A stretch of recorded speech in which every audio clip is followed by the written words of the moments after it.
तो एक्चुअली वो अंदर से एक शूद्र है, भले ही उसने ब्राह्मण के पेट से जन्म लिया हो। हमारे शास्त्रों में क्लियरली एकदम साफ साफ लिखा हुआ है इन चारों का क्या धर्म है।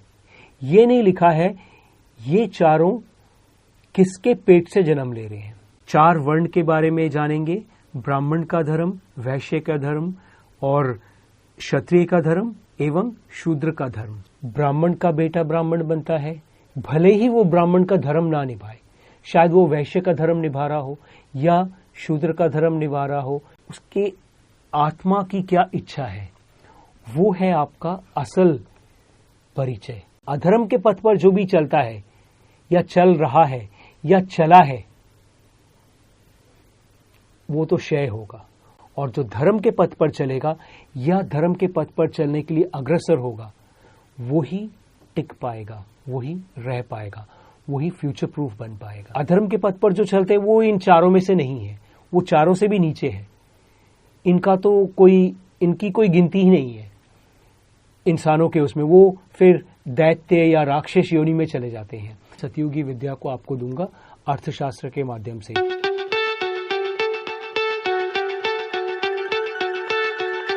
तो हम लोग आ गए हैं सेकंड एपिसोड में, अर्थशास्त्रम, कौटिल्य का अर्थशास्त्रम, जिसका फाउंडेशन है, जिसके ऊपर हम लोग सतयुगी विद्या का AI+ का हम लोग जिसके ऊपर महल बनाएंगे। तो हम लोग सीधे चलते हैं हमारे लेसन की तरफ। 4 वर्ण के बारे में जानेंगे, ब्राह्मण का धर्म, वैश्य का धर्म और क्षत्रिय का धर्म एवं शूद्र का धर्म। ब्राह्मण का धर्म है अध्ययन करना, अध्यापन करना, यज्ञ और याजन करना, दान देना, दान लेना।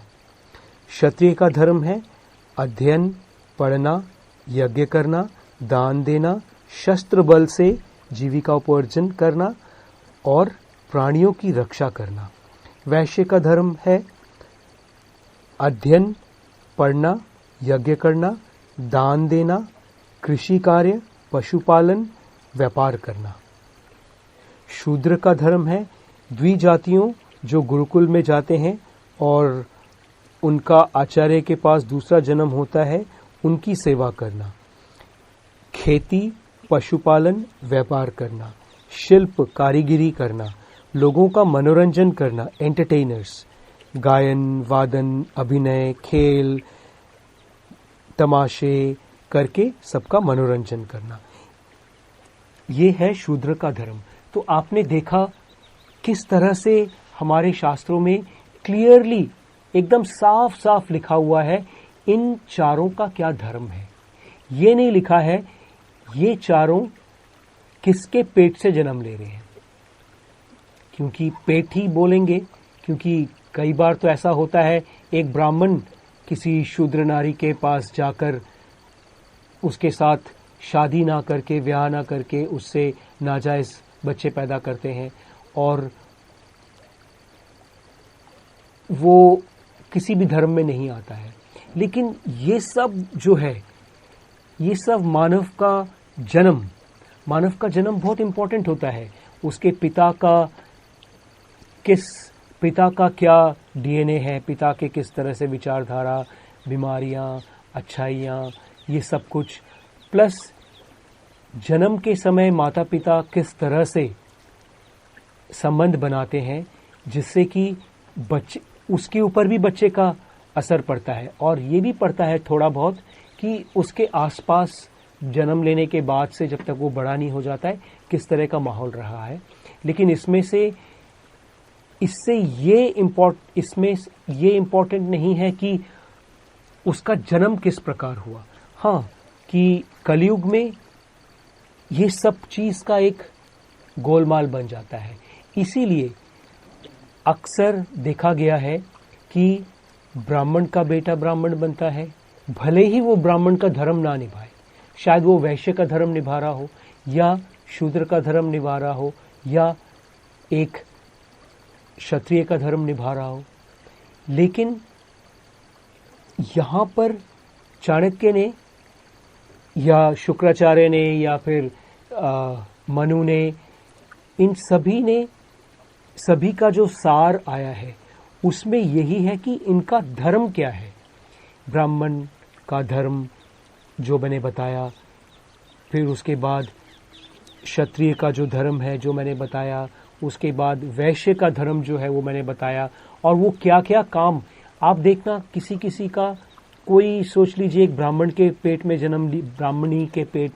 जन्म लिया है, एक ब्राह्मण के वीर्य से, और उसका लोगों को मनोरंजन देने का बहुत शौक है, वो एंटरटेनमेंट देता है या फिर एंटरटेनमेंट बिजनेस के जैसे काम करता है, उसको व्यापार करने में, ये सब करने में अच्छा लगता है। तो एक्चुअली वो अंदर से एक शूद्र है, भले ही उसने ब्राह्मण के पेट से जन्म लिया हो। तो इस तरह से अलग अलग वो होता है। आपके अंदर आपके कैसे विचार हैं, आपके अंदर अंदर से आपको क्या करने का मन कर रहा है, ये सब किसी बच्चे का होता है जो कि शुरू से ही उसका धर्म के प्रति और शास्त्रों के प्रति और परोपकार के प्रति, ये सब अच्छाई के प्रति उसका बहुत रुझान होता है, भले ही वो एक वैश्य के घर में जन्म लिया हो या एक शूद्र के घर में जन्म लिया हो। तो हमें इंसान का जो परिचय, ये मैं आपको सतयुगी या फिर AI प्लस आत्म इंटेलिजेंस के हिसाब से बता रहा हूं। वहां पर ये हमें देखना है कि उसके अंदर की क्या, उसके आत्मा की क्या इच्छा है, वो है आपका असल परिचय। आप अपने धर्म को, आपको क्या करने का मन कर रहा है, इन चारों के जो है, ये चार हमारे शास्त्रों में पूरे मनुष्यता को, क्योंकि सारे मनुष्य इन चारों में से किसी एक की तरफ ही उनका मन जाता है, धर्म के पथ पर चलने से। अधर्म के पथ पर चलने से तो वो तो हर चीज में ही खराबी निकाल देगा। तो अधर्म के पथ पर जो चलते हैं वो इन चारों में से नहीं है, वो चारों से भी नीचे है, इनकी कोई गिनती ही नहीं है इंसानों के उसमें, वो फिर दैत्य या राक्षस योनि में चले जाते हैं। ये मैं मनुष्य के हिसाब से बता रहा हूं। तो पिछले कलयुग में जो, और अभी भी बहुत लोग मानते हैं, ये जो है कि जन्म से, ये कलयुग में इस शास्त्र को बचा के रखने के लिए शायद बहुत इंपॉर्टेंट था, लेकिन अभी संधि काल में, अभी आने वाले सतयुग में ये इंपॉर्टेंट नहीं होगा, क्योंकि अधर्म के पथ पर जो भी चलता है या चल रहा है या चला है, वो तो क्षय होगा, वो पूरा खलास हो जाएगा वो। और जो धर्म के पथ पर चलेगा या धर्म के पथ पर चलने के लिए अग्रसर होगा, वो ही टिक पाएगा, वो ही रह पाएगा, वो ही फ्यूचर प्रूफ बन पाएगा। अब हम लोग अगले एपिसोड में जाएंगे, ये जो है अर्थशास्त्रम, कौटिल्य का अर्थशास्त्रम जो है सतयुगी फाउंडेशन पर, उसके हम लोग अगले एपिसोड में जाएंगे। और अगर आपने अभी तक इस चैनल को सब्सक्राइब नहीं किया है तो कर दीजिए ना, क्योंकि जितना आप सब्सक्राइब करेंगे, जितना आप इसे शेयर करेंगे, लाइक करेंगे, इसमें कमेंट करेंगे, जितना आप इसका साथ देंगे, साथ देना माने सिर्फ मन में नहीं, कर्म से भी साथ देंगे, उतना ही ये पूरे दुनिया के लोगों के पास पहुंचेगी। YouTube के जरिए, इसके एल्गोरिथम के जरिए ये सब तक पहुंचेगी। इसलिए आप अवश्य करें और अवश्य इसको चारों तरफ इसको शेयर करें।